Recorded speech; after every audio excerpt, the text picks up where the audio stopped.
Well, good morning from a very cold, windy Orlando, Florida. Can't believe it's mid-January now. Been a little over 3 weeks since the passing away of one of the most important people in my life, our friend Adam.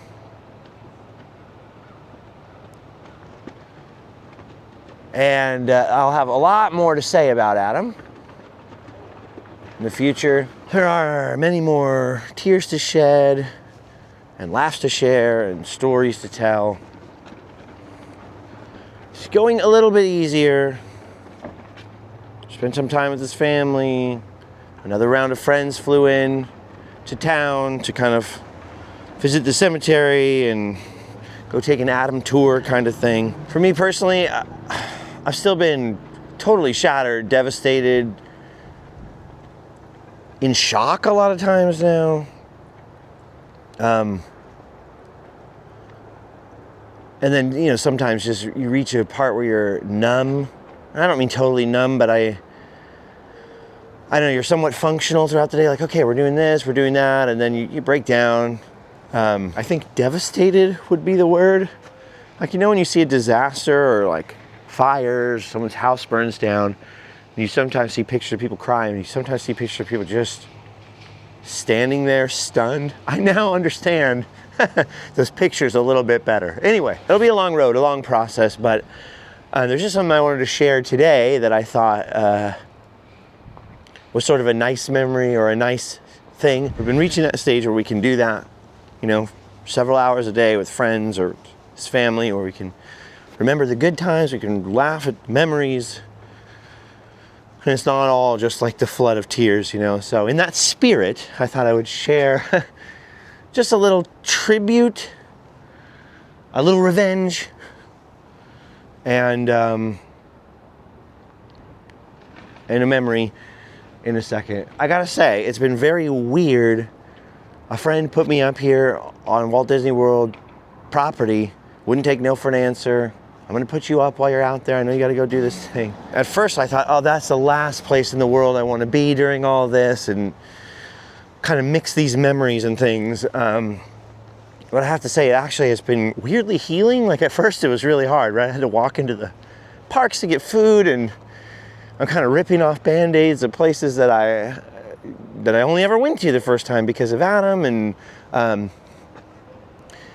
then something started to happen where I just started remembering funny things. I remember the days going back there when he got unbanned from Disney World, and just funny memories and little facts and things that he loved. And I don't know, it's been bittersweet. It's been very nice. I never thought this would be my first time, though, staying here at the Wilderness Lodge, which I actually never set foot in until this trip. I didn't realize it was kind of a copy, like a pretty faithful copy of the old Faithful Inn in Yellowstone, which I just went to a few years ago for the first time also.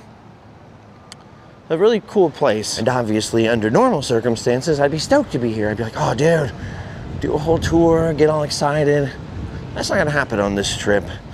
Unfortunately, I do actually have to move hotels now, and I just thought I might as well tell you this story here while we're here and just have this as a background, because it's kind of a very cool place. At some point, I'd like to record my memories of just how I met Adam, how we became friends, and all that kind of stuff. I've actually picked up the camera several times to try and gone out and thought, I'm gonna do it. I'm gonna do the tour of Adam today, and I haven't been able to do that yet. But there is one highly relevant memory from the first day we ever hung out in person that I want to share with you. I first met Adam actually through email, and then like early Facebook and stuff because of my Back to the Future website. I think most people kind of know that. We were like email, online, pen pal type friends for a couple of years. This is the short version, obviously, the abridged version, but he eventually got us together to go on tour, our two bands, picked us up from the airport, had me jump in the front seat with him, told me we're gonna be best friends. He had a way of getting what he wanted like that, right? But he pulls up in the van, the whole band jumps in the back, I sit up front. I'm like, yeah, this is awesome. We're gonna do this tour or whatever. We're gonna be best friends, the whole thing. And then like, the first thing I noticed, because you gotta picture him sitting in the driver's seat of his old van, the one he would later live in, but originally that was his band van for his band TNT. You gotta picture I'm looking at him like this with his hand on the steering wheel, and one of the first things I noticed is that on this left arm, he had this tattoo of the girl from the cover of Green Day's 1992 album, Kerplunk. This would be the album before Dookie, before they really broke big to the public, and as a kid, it was always one of my favorite records. I saw that tattoo, and I go, dude, you got the freaking Kerplunk tattoo? I've always wanted to get the exact same thing. On the same arm, I've even left a space for it. Keep in mind, this is within 5 minutes of us ever meeting each other and looking at each other with our own eyes in person. And he goes, dude, yeah, Kerplunk, it's awesome. It's like one of the best. We're talking about how it's the best. Like, yeah, seriously, right here on my arm, I've saved the same space for the same tattoo. That's so rad. And he goes, well, you can't get it now, because now we're friends. And I was like, dude, no, I've always wanted to get that tattoo or whatever. And I'll explain why in a couple of minutes. And he's like, nope, we're friends now. You can't rip me off. And here's the thing, there's like another bonding moment, right? Because at the time, you got to keep in mind, we're both in like punk rock bands. And my band had been signed and put out records in record stores and toured a lot. You know, I had the advantage on Adam back then a little bit. I'd been to more places than him. It was me telling him like, oh, you should check out this spot and this spot, go to this filming location. And Adam's band was like coming up, right? So you're trying to be all hard and cool and show that you can hang in the punk rock scene. And I don't know if you guys are aware of this, but back in the day, in the sort of more hardcore punk rock scene or the more DIY, underground punk rock scene, like in Green Day, was not very cool. It'd be like being in high school and talking to your buddies, talking about sports or whatever they talk about in high school, and being like, I just really love Mr. Rogers. It just wasn't cool to like it, or rather to admit that you liked it in certain circles. So to find another person willing to admit that, like, dude, yes, one of the greatest albums of all time, and not only admit that they like it, but then actually want to tattoo it on their arm was like awesome. It was like finding a kindred spirit, you know, on another level. We'd already connected over Back to the Future and music to a degree, and it's like, dude, you've got that tattoo. Anyway, we sort of bonded, you know, over that record and a lot of other things. It was a very important album to me growing up. It's like one of those albums that when I was a kid, literally a kid, and then into my early teenage years, like big important album. And same thing for Adam. And so obviously, like, we really did become very close friends and had so many adventures together and all that stuff. And there was a little thing that anytime I went to pick him up in a car, or he went to go pick me up in his car, which, by the way, I had bought a black Ford Escape, and he had to go buy a black Ford Escape with a leather trim afterwards. It was paid for. It's like, ah. Oh. So we always had that thing, you know. It was always like an older brother thing, like, I'm gonna one-up you. And anyway, if he picked me up in his car, or I picked him up, we would always have Kerplunk playing, like for the other person in the car. Sorry, I don't know why it's a crying memory. Wasn't meant to be a crying memory, but I guess they're all kind of crying memories a little bit right now. Anyway, so, you know, I'd go and get him, and there's 2,000 Light Years Away, kicking off the album. We'd always drive around and listen to that first. Anytime he came to pick me up, I could hear it coming out of the radio. Or if, like, you know, we met somewhere first and then went to the car, he'd always pop it on and go, dude. And then at some point during it, usually during the first song, but maybe later towards the end of the album, if he'd forgotten, he would have to show his arm and be like, dude, you like that tattoo? You're never gonna get it because we're friends and you can't copy me. It's like a great thing about Adam, and a lot of his friends, we've been sharing very similar stories this week. Like, he would never forget an inside joke, some little thing that made you laugh. It could be 5 years later and he'd go, remembered such and such, and just make you cry laughing. But the Kerplunk tattoo was one that didn't come every 5 years. It came every time that we got into a car alone together. It was like, you like that tattoo? I remember, this just popped into my head. I remember one time vividly, being on Space Mountain at Magic Kingdom. He's sitting in front of me in the front thing, I'm in the middle, And he just turns around and glimpses at me and just holds up the arm with the tattoo on it. Because I was serious, right? Like I had actually wanted to get that tattoo on my forearm. I had always left a little space for it.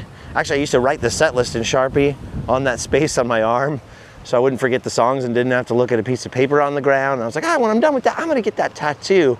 For the same reason as him, like I wanted to show, like, man, I love that band, I love that record. I don't care what other people think, you know? I think the last tattoo I ever got was maybe in 2012 or something. It's that little Mark Twain tattoo. And before that, I hadn't got one since pretty much my son was born. So I was kind of, you know, not getting tattoos really anymore or anything anyways, but it was always my thing. Like, I'm gonna get that tattoo. And he would always lord it over me, always show me the arm. And so one of our friends, mine and Adam's really close friend, Mike, told me, one of the first days I was here in Florida, like, dude, we gotta go get a tattoo, man. Something to remember Adam. You should get a matching one with me. I'm gonna get the old classic white sunglasses, something that Adam used to wear all the time, the old videos, those white Disney World sunglasses that they had discontinued. He'd run around all over trying to find the last pairs. He always saved one pair for a special occasion that he still had all the way to the end. I thought, yeah, that's kind of cool, I don't know. And immediately what burst into my mind is like, no, not for me, not the glasses. And I just thought back to years and years of him putting on that record for me or me putting it on for him and him turning over to me and showing me his arm. You like that tattoo? Sorry, my Adam impersonation is off today. Been losing my voice, been a lot of talking, you know. So yesterday, Mike and I rolled up 2 hours north of here to some little town near Ocala, and we went and got our tattoos in memory of our friend. I told you we did some tributes and a little revenge. Mike did indeed get the classic Adam the Woo sunglasses tattooed in a traditional style on him. And I, my friends, finally got my Kerplunk tattoo on that space I had saved that for all those years Adam told me, dude, you can't get that. I got my tattoo in the same spot. We're friends. In fact, one time, and I quote, as long as I'm around, you can never get it. You like that? I thought it was done getting tattoos, but it's done now. His was obviously a lot bigger. He had a lot more space to work with when he got his. But I got it. So it's a little bit of a tribute to Adam. Some of the things we connected over, but also a little bit of my take that, you know. Anyway, this is meant to be like a fun, I only wanted to share this, so I thought it would be a funny story. It is funny, it does make me laugh. So I could just see him. You like that? You like that? Told you, it's windy out here, look at that. And now I've got it. Not that I would ever forget him anyways, but I feel like there he is, sort of. Right there on the arm in spirit. I will never be able to look down at that thing and not hear his voice like, you like that? I remember one time teasing him, like, I'm gonna go ahead and do it anyway. We're gonna be twinsies. And he's like, dude, get it on your leg or something. He got all serious. Dude, get it on your leg, dude. Don't get it on the arm. I got it on the arm, we're friends. So I'm not gonna get it on my arm. Well, there it is. And no, I don't like that, Adam. I don't like that at all. But I thought it was a fitting tribute, you know, just between him and I. And the girl did a great job. It's been the hardest couple of weeks of my entire life. Man, I really just don't want to cry. I don't want to cry. Ugh, I was having a numb morning. I thought I was safe here. It's been the hardest couple of weeks of my entire life, for sure. And I know that there'll be some harder weeks to come. And there'll be patches where everything's cool and you're laughing, and then there'll be patches where you're crying. And side note, it's probably for the best that I can't film a whole tour under these circumstances, because a lot of refurbishment and cold and weirdness going on here today. Construction. Anyway, there's a lot I still have to figure out. There's only, as I stand here, there's 2 or 3 days I'm gonna even be down here anymore. And then I've got to hit the road. I have some plans.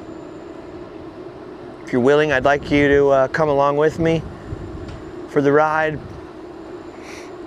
But yeah, it's been tough. I mean, our hearts are broken, you know.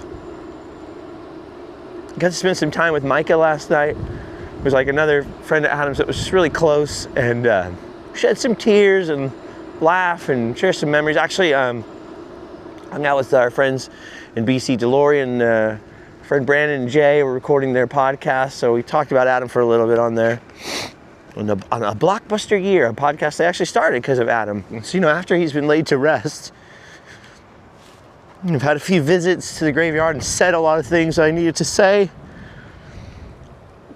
that I hope he can hear. It's been easier to spend some time laughing and sharing the memories and things, and with friends. People keep reaching out, like, do you need someone to talk to? It's like I'm almost spoiled for how many people I have to talk to. So many I can't get back to them all. It has been good doing that talking, and but I got to wrap things up here. I came to help his family. I don't know, I did what I could. They helped me more than I helped them. I came to comfort and be comforted and commiserate with his friends. We've done that as much as we can. And everybody's got to go back to work. Everybody's got to pick up the pieces, and you know, his dad's making YouTube videos and trying to everybody's trying to find those first steps forward out of this. And for me, that's going to be getting out of here. I don't mean Wilderness Lodge. I mean, that's today. I mean, Orlando. Oof. It's cold. Stamp your feet. And we've all got to figure out what comes next. What comes next? I had to be here for that one final adventure together, and show up for him. And at first you're thinking, God, I'm never going to see my friend again, and we're never going to laugh, we're never going to this. And then I just, you know, more and more I can feel what a lot of people have been saying, which is like, dude, you'll carry him with you. All those memories and all those things, and I can feel that now at the edges of my consciousness. Anyway, I don't want to go on about it right now. There'll be plenty of time for talking about grief and sadness. I just wanted to share the little memorial tattoo with you guys and just kind of share the backstory there. So I just thought it was a sweet memory, or it is for me anyway. I mean, bittersweet now, but that's just who he was in your life, you know. If Adam was kind of your your friend or your big brother figure like that, always some little joke, thousands of them. But that was always a thing. You like that? I gotta go pack up stuff and move hotels. I don't know if there'll be another chance for us to get together here. I don't know what's appropriate or not appropriate, but certainly I don't have the heart to be like, let's run around Disney World for an adventure before I leave. I'm on just a different path, if that makes sense. But we will have some adventures as we leave here and go on. I mean, the show must go on, and I know everybody keeps telling me, Adam would want you to keep going, he'd want you to. I know that. So that will happen. I'm here, like I said, I'm here for, the days are getting short, and there's a lot to still say and do here. And then we'll find out how to move forward. Anyway, there it is. For people who've never gotten a tattoo and want to know what it feels like, the tattoo artist said something amazing yesterday. She goes, it kind of feels like when you get a cat scratch, and it feels a little zesty afterwards. So picture every line of this feels like a scratch from a cat. Big ones kind of feel like getting road rash or something, you know, falling off your bike and skinning something. So it and getting the tattoo feels like getting a needle in your skin. So hope that answers some of the questions. I know this is a weird video. I'm sorry. My brain is not fully functional. But I just want to share that story and say thank you for sticking around. Everybody keeps asking how they can help me. Oh, you know, right at the second I have everything I could possibly ask for. It's not now that I'm going to need help. It's going to be later. It's going to be when people stop calling. It's going to be when further crashes come, and they will come. And there will be a lot less people thinking about it, and people who have moved on. That's always when any kind of thing happens. That's when people need the most help, when no one's offering anymore, you know. So there's not really much anyone can do for me, but you can stick around, come with me for the ride home. You can lend me your friendly ear, which you have been doing, and I just wanted to say thank you before I finish. And on that note, I think that's it. Thank you guys for giving me a little bit of your time, a little bit of your attention. It actually does mean a lot right now. And until we meet again, go home.